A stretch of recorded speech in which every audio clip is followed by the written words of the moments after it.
ఎన్ని చట్టాలు చేసినప్పటికీ రాష్ట్రంలో ఉన్నటువంటి చెరువులు మాత్రం కబ్జా ఆగడం లేదు. ముఖ్యంగా తొమ్మిది నేతృత్వం కబ్జాకు గురవుతున్నటువంటి చెరువుల ఆక్రమణకు సంబంధించి ముఖ్యంగా ఎమ్మెల్యే సామ్యుల్ ఆయనే ముందుగా నడుం బిగించి పరిశీలిస్తున్నారు. మనతో పాటు ఎక్కడైతే మాదారం చెరువు అయితే ఆక్రమణకు గురైంది దీన్ని పరిశీలించాలని చూసినటువంటి ఎమ్మెల్యే సామ్యుల్ మనతో పాటు చెప్పండి, ఎందుకు చెరువులపై ప్రత్యేకంగా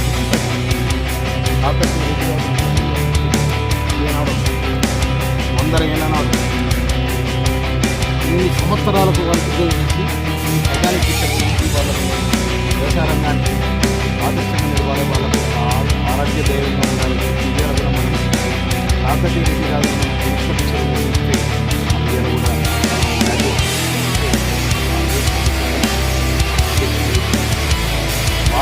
వాళ్ళు గట్టి ఇవాళ మాదారం కర గౌరవ మండలం ఉండబడిన మాదారం ఇది ఏడాది ఎకరాలు అక్కడికి 2 విభాగాలుగా ప్రభుత్వం ఎఫ్టీఎల్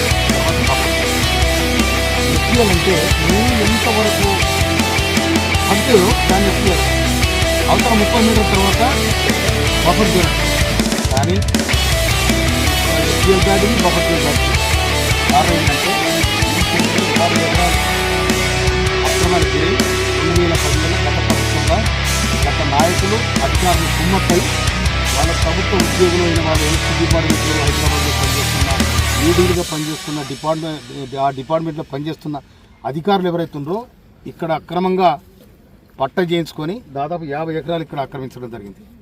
ఆ 50 ఎకరాలు ఆక్రమించి అందులో చెరువు కట్టి చేపల చెరువులు పెట్టినారు. కనుక నేను ప్రభుత్వానికి విజ్ఞప్తి చేస్తా ఉన్నా, ఈ చెరువులు అక్రమానికి గురి చేసిన వాళ్ళను, అక్రమంగా పట్ట చేసిన వాళ్ళను, అక్రమంగా ఖరీదు చేసిన వాళ్ళను అందరూ కూడా చట్ట ప్రకారము చట్టం ఏం చెప్తుందో వాళ్ళ ఇలాంటి విషయాలలో చట్ట ప్రకారం వాళ్ళ మీద చర్య తీసుకోవాలి. ఈ చెరువును రక్షించాలి. ఎందుకంటే హైదరాబాద్లో హైడ్రా ఏదైతే సీఎం చెప్పండి, అంటే మీ ప్రభుత్వం దాదాపు సంవత్సరానికి పైగా అధికారంలోకి వచ్చింది. మీరు ఇంతకాలం ఏం చేశారు? ఇప్పుడు చెరువు ఆక్రమణకు గురైందని చెప్తున్నటువంటి పరిస్థితి మీ దృష్టికి రాలేదా? రైతులు ఇప్పుడు దృష్టికి తీసుకొచ్చారా? రైతులు నాకు ఇప్పుడు దృష్టి తీసుకొచ్చినా నేను స్పందిస్తున్నా.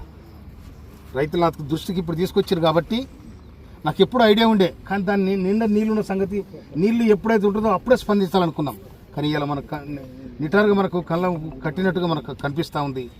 బఫర్ జోన్ ఏంది, ఎఫ్టీలు ఏందో మనకి ఇవాళ తేడా కనిపిస్తుంది.